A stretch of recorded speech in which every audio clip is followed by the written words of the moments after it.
Welcome, ladies and gentlemen, to the Real Deal Podcast on this 25th of April 2018 as we discuss the world of sports and pop culture. No call number tonight. We are live on Facebook, even though you can't see me, and we are also live on YouTube. Um, the Blog Talk Radio aspect of this podcast will air at around at 12:30 a.m. for my Blog Talk Radio audience. So the podcast, the audio will be nice and fresh and crisp for you late nighters after maybe a nightcap or so on a busy Wednesday evening. I hope everybody out there had a wonderful day. I'm your host, Cyril Gerald Quinn, taking you for the next. We'll see. We'll see. Certainly, we will be definitely cutting into lead the troops to a 3-2 lead. Of course, the NBA. You had the NFL draft, and we'll talk more about that over the course of the program. A couple things on the draft. Just teams just make it a little harder than it has to be, but we'll certainly talk. We'll talk about that over the course of the program. But we begin with the NBA, and watching these playoffs, I've been beyond entertained, and I've been impressed with the play of the up and coming first and second year players. When you talk about a Ben Simmons, Giannis Antetokounmpo, that's as close. That's the best I can ever pronounce it. Antetokounmpo. I can't do any better. I can't do any better than that. Jason Tatum, Donovan Mitchell, Jaylen Brown. Did I say Jaylen Brown?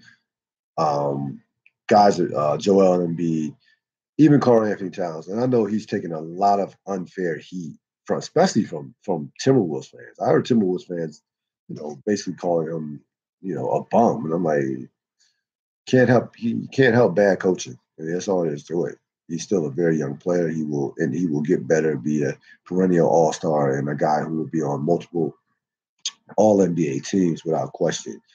So, but you look at the youth movement in the NBA, and it was a time where guys had to pay their dues.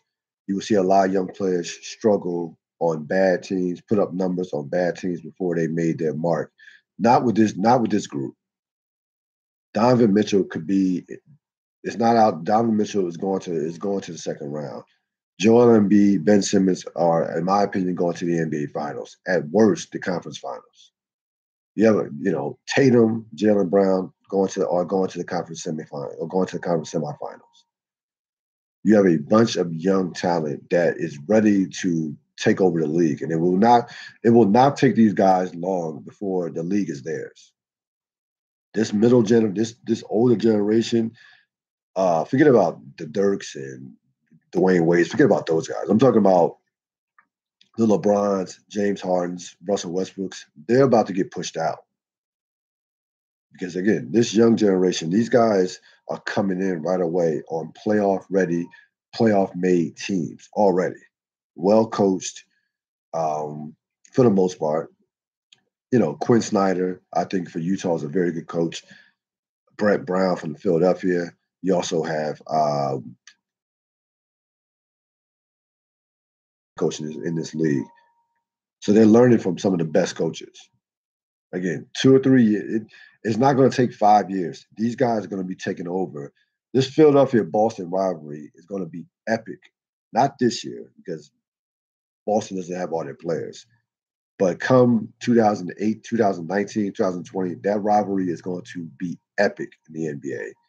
Both those teams are loaded with players, loaded with young talent, loaded with draft picks.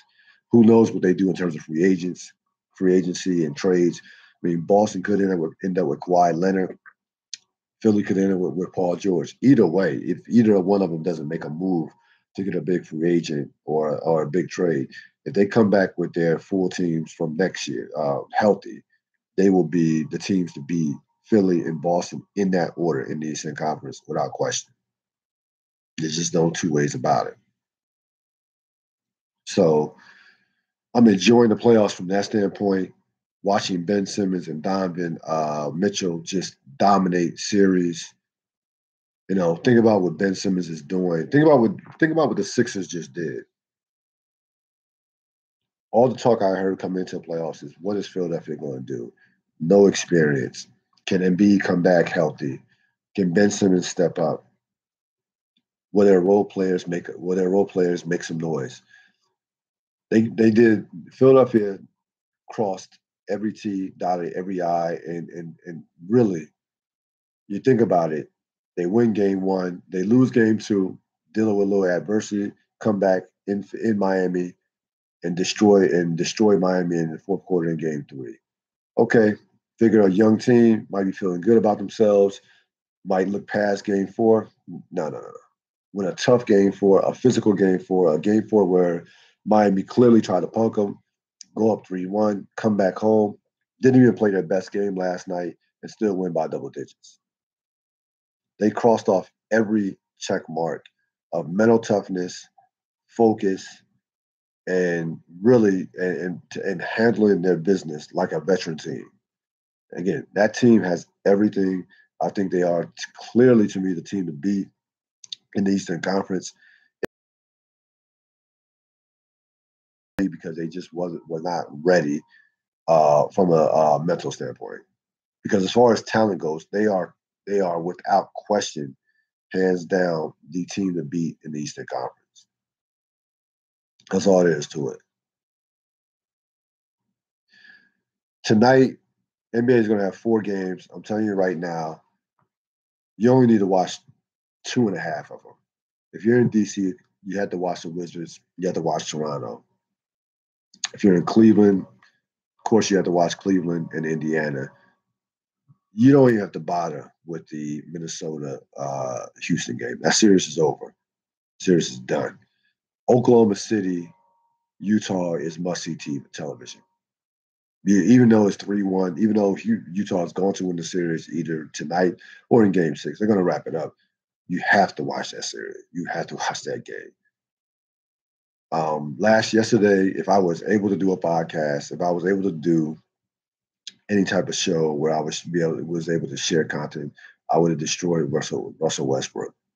Would have destroyed. It would have just been. I would have went on a full 10-minute Westbrook rant. I'm not even going to do that tonight. Watch the game. We know Westbrook has been exposed. I don't even need to go into that. What I can tell you is look for Utah. Look how Utah has mentally taken apart Oklahoma City. That's what I can tell you. They mentally have taken them apart. You have Ingles laughing at Paul George. He's laughing at Paul George. Okay, laughing at him. And as far as Westbrook goes, listen, there was a time that I would have defended him through just about anything. I was on Westbrook early as far as this dude is not an out of control player. He's not a selfish player. He's improving every year. Right now, in this moment in time, Westbrook, Mr. Triple Double, is about Russell Westbrook. And that's what happens when they give you the keys to the franchise. When everything is set up around you. There's only one guy that can handle that. There's only one guy that can handle all that power, still produce at a high level, and still have your team competing for championships, and that's LeBron James. He's the only one that's in the last 10 to 15 years who you can build the entire franchise around, have a general manager, have an owner adhere to all his needs, and still win at a high level. Now, part of that has been because of how weak the Eastern Conference has been. That would not go in the Western Conference. I'll tell you that right now. But part of that is pure and simple the greatness of LeBron James, and LeBron James understanding how to play basketball. I don't think Russell Westbrook, and this is late in his career, man. I'm telling you right now, I don't think Russell Westbrook still understands how to play basketball. You're going after Ricky Rubio. Not Donovan Mitchell, who by far and away has been the best player in the series. By far, it's not even close. Donovan Mitchell has been the best player in that series. You're not challenging him, a guy who physically is about the same size as Russell Westbrook. You are challenging Ricky Rubio. So again, you want to make excuses for Westbrook? Go right ahead. You want to talk about the coaching? You want to talk about Carmelo Anthony's shooting? You want to talk about, bench play? When you are a franchise player, when you are a quote unquote superstar, stuff like this, games like that fall on you. When you want to call out another player in a press conference and single them out, say you're going to shut them down. What was his quote? Shut shit down. You better go out there and perform. You better not foul out basically in the first half, picking up 2 or 3 dumb fouls. And I understand the last one in the first half was on Donovan because Westbrook should not have been in the game. You better go out there and produce because that was the most meaningless 23.14 rebound game I've ever seen in my life. And again, Utah mentally took them apart. So again, if I'm watching the NBA playoffs tonight, I'm focusing on LeBron, Indiana, and Oklahoma City and Utah. Again, to my Blog Talk Radio audience, this broadcast will air at around 12:30 tonight. You will be able to catch this edition of the Real Deal Podcast. As far as the NFL draft goes, again, teams make the draft way harder than it has to be honest with you. I'm looking at Cleveland. You have the number 1 pick, you have the number 4 pick. You go with Sam Darnold, the quarterback from USC, at number 1.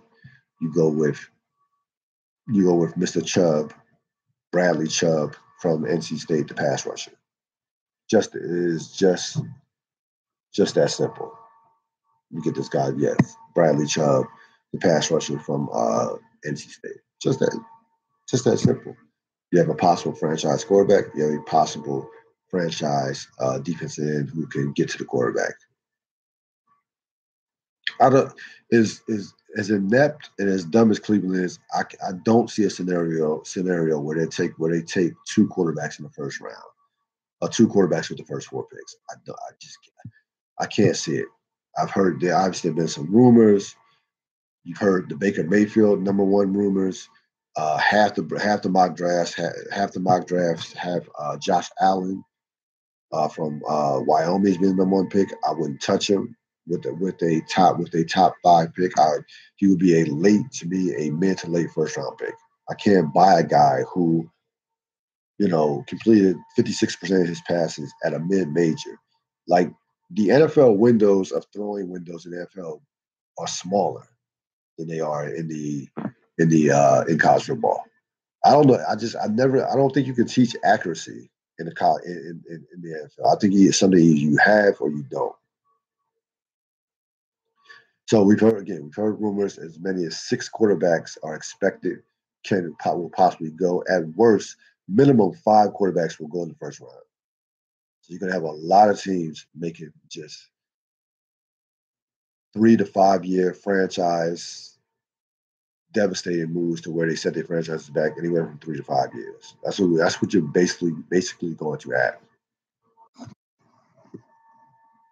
Because again, and maybe this is too simple. I don't have a draft board, but to me,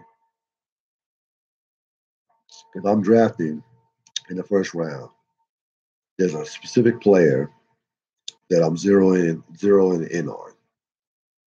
If he falls where I draft at, I'm taking this guy. Okay.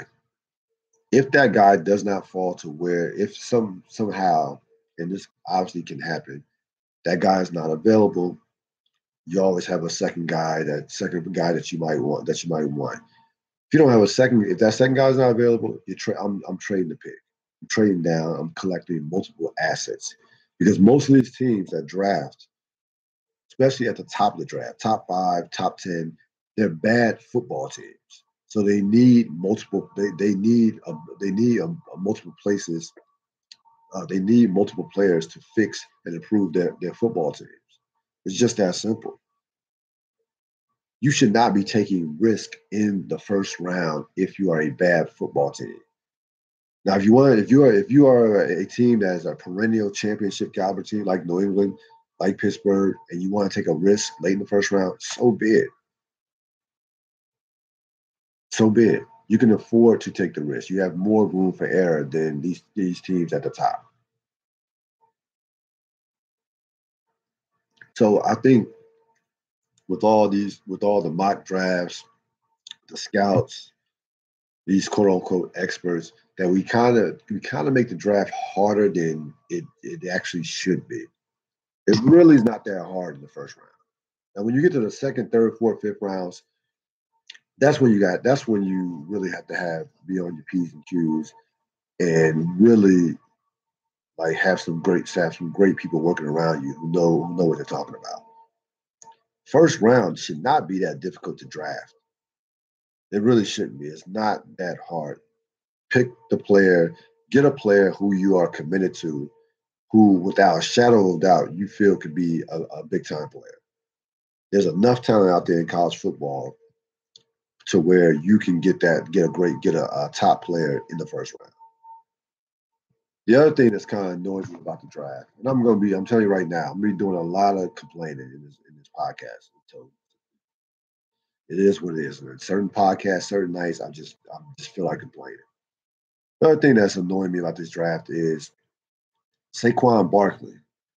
Now Saquon Barkley from Penn State, we know was the best running back in college football.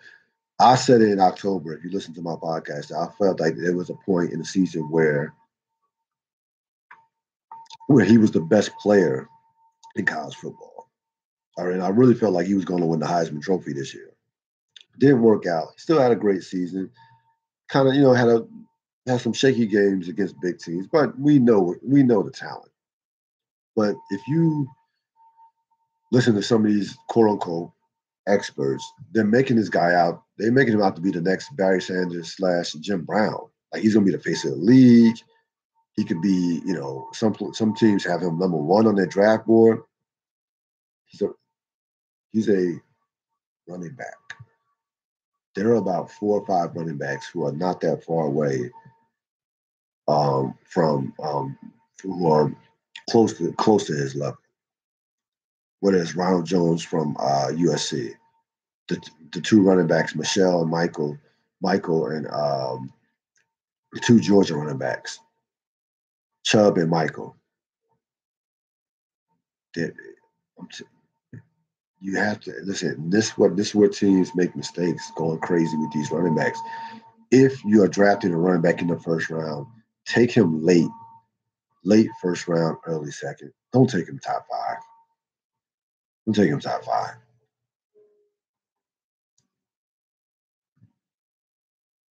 As great as Ezekiel Elliott is for the Cowboys, how many playoff wins the Cowboys have since they drafted Ezekiel Elliott?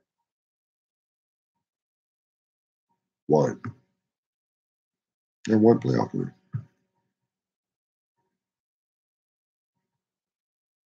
Or no, better yet, I don't think they have. I have to check. I don't think they have any. To be honest with you, I don't think they have any. The Green Bay, yeah, I would have to check. They might have one. It's either none, one or none. Running backs come out of nowhere. You can always get a quality running back late in the draft. So it's going to be interesting to see what the Giants do if, let's say, the Browns go with Josh Allen and Darnold is there with the second pick. If you're the Giants, do you pass up a possible franchise quarterback when you have a fossil playing quarterback for you in terms of Eli Manning for a guy who could possibly be your quarterback for the next 10 years? And I'm not making Darnold out to be Andrew Luck or even Jameis Winston for that matter. I think Darnold is talented. I think Darnold is the safe choice. I think if I had the number one pick, and needed a quarterback, that I would go with Darnold with the number one pick. I'm not saying I know he turns over. I know that he's was a turnover machine. Was 26 turnovers in 37 games, but the product of some bad coaching at USC. And again, I think he's a guy. Again, like I said, if I needed a quarterback, he's my number one choice.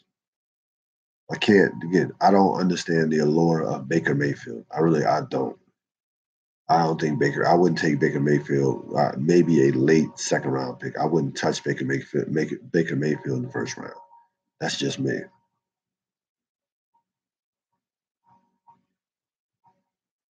As far as what the Washington football team goes, they're going to go defense in the first round.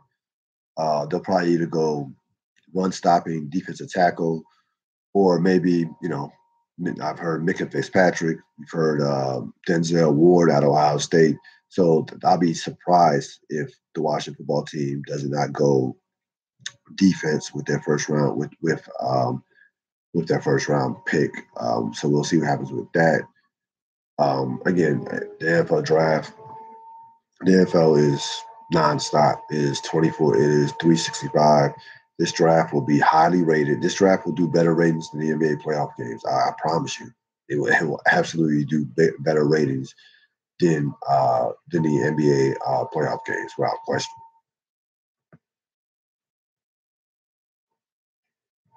As far as the Wizards game tonight, it is as we speak. Wizards Raptors up 13-10. Wizards, of course, trying to win a game 5 to possibly wrap up the series in DC come Wednesday. You have game 5 tonight between Indiana and Cleveland. No suspension for Russell Westbrook. And you're not going to suspend him. He was coming in subbing. He was coming in subbing. So it's not like he directly came off the bench. He was as he approached Rudy Gobert, he got fined, got a technical foul, and that will be that. You can't kill a series. They're already down 3-1. You can't kill a series by getting rid of the team's best player, even though the NBA has been staunch on that rule of leaving the bench. We remember what happened with the Knicks and Heat a few years, not a few years, about 20 years ago, which in essence, I might have cost the Knicks a championship. I thought that 97 team with Ewing healthy, Larry Johnson, Allen Houston, I thought that probably was their best team since '90. I thought that was their best team and their best chance to beat the Bulls. To be honest with you, so it was unfortunate that those suspensions took place, and Knicks were not able to get out of the second round to face the Chicago Bulls. And again, Chicago Bulls would have been favored. It's Michael Jordan, but I thought that '97 Knicks team was a very talented team. Still, you had Houston, Larry Johnson, still relatively young in their primes, alone, and Ewing could still play at that point. He was still one of the top centers in the league, and unfortunately, the NBA and David Stern. Now again, it doesn't happen. Adam Silver is the commissioner. The NBA and David Stern, you know, cost the Knicks, in essence, possibly a chance to go to the NBA Finals. But again, the rules are the rules. I didn't agree with it, but you are not going to see Russell Westbrook get suspended. You're going to have Golden State, New Orleans come Saturday night. Come Saturday, I was not impressed with Golden State throughout the course of the San Antonio series whatsoever. I thought they should have swept San Antonio. I thought give San Antonio a ton of credit. That is why they've been the best organizations, not only in the NBA, but in all the sports. They should have got swept. They were able to win one game and really push Golden State in that game 5 last night, only losing by 6 points. But again, Golden State needs Steph Curry. We don't know when Steph Curry is going to come back. I would say probably at the end of this particular round, maybe. My gut feeling says it's going to be Western Conference Finals against Houston. That's my gut feeling. Game 1, Western Conference Finals against Houston. I don't foresee him coming back in this particular round. In this particular round, Steve Kerr has made it clear that they're going to take every precaution. They are not going to rush Steph Curry back into the playoffs. So we'll see what happens with that. New Orleans playing as well as anybody going into the second round. Portland, of course, has a lot of question marks to answer in the off season. San Antonio is going to have a lot of question marks with Kawhi Leonard. We still, again, if this happens anywhere else, in any big if Kawhi Leonard was played for the Lakers or the Knicks, this would be one of the biggest stories in sports by far. The only the only thing that kept this story from really being out of control and blowing up is the fact that he plays for San Antonio.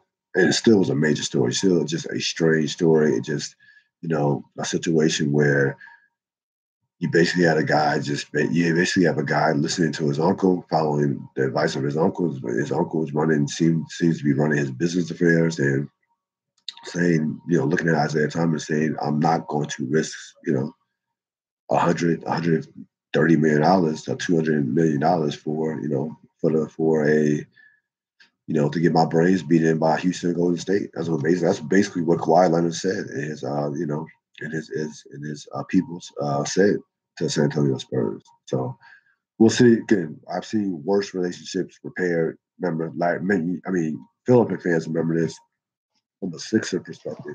How close Allen Iverson was traded to the Detroit Pistons in the summer of 2000. And it turns out that that trade was done. Croce, that was set in stone, Brian. So, basically, Allen Iverson, it was a wrap. He was going to Detroit.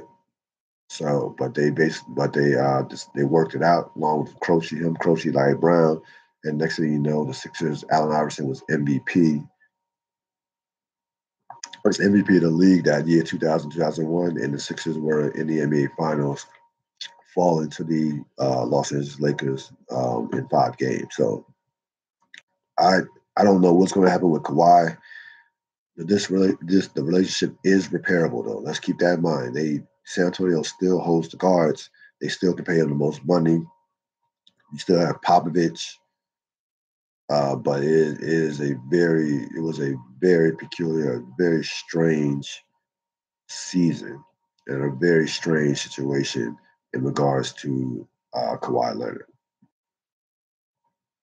So you have that going on, of course, with the NBA. 13-13, Washington, Toronto. They are in the early stages of Indiana, Cleveland, 11-7. I thought Indiana blew their chance to win the series on Sunday. I really, if you're Victor Oladipo, nobody on that team should be able to guard you. If he has an average game, Indiana wins that game. I thought they let Cleveland off the hook. I can't see Cleveland losing the series. I really can't. I think Cleveland, I'm leaning probably Cleveland in 7, though. I would not be surprised if Cleveland finished Indiana in 6. But I probably this series has the makings of a 7-game series. So we'll see what happens with that. Of course, last night at the Philadelphia game, you had Meek Mill. At the game, got out of prison. I don't want to see anybody in prison, let alone a black man. But before we trash the judicial system and call for injustice and things of that nature, let's look at what led Meek Mill, what the events that led up to all of this. Number one, we know that the arrest in November was bogus, and we know the judge was shady in regards to that. I understand that. I don't think he should have been locked up for that situation. But what people are not talking enough about is how many times has Meek Mill been on probation. This is a guy. Let's keep it 100. This is a guy who was basically on probation from 2008 to roughly 2016. Almost a decade he was on probation for doing dumb shit. Okay, and let's just be honest about this situation. When you, as a black man, put yourself in a situation of vulnerability, then society will not care. The judicial system will not care to throw the book at you. There are a number of people right now, as I speak, as you listen, who are in jail, who are completely innocent, who have been in jail for years upon years. Meek did what? He's in there from November to April, so 5.5 months, 6 months. Okay, nobody again. I wouldn't want to spend 1 second of my life in jail. Not 1 second of my life behind four walls and some bars. But you gotta look at we have to look at the entire picture. We gotta look at what led him to being arrested and being locked up. He didn't get on probation for nothing. Like let's not pretend that those gun charges, the weapons possession, marijuana possession, let's not pretend that didn't happen. So instead of making him a martyr, a victim, let's look at, if you want to teach youth, if you want to, explain to youth, this is how you don't carry yourself in today's society as a Black man. And I hope Meek gets his life together. I hope I hope he writes a book. I hope he comes out with an album. Just be a rapper. Just be a famous rapper, make a lot of money, make some quality albums, and keep it moving. But again, some of you have to look at the entire picture and gotta look at both sides, and don't stop looking at stuff from a one side perspective as far as, making this dude out to be a victim. He was not a victim. If he was a victim, he's a victim of his own stupidity and his own choices that led up to him being led up to him being locked up. So, that's all I have to say about that. Hope he gets his life together. I would love to see, his interviews and what he thought about jail, and I hope it changes his whole perspective. Because jail is nothing to play with, and no one should ever want to be inside of a jail cell, no matter what race, color, no matter what race or. To the Ril Dil Podcast on this 25th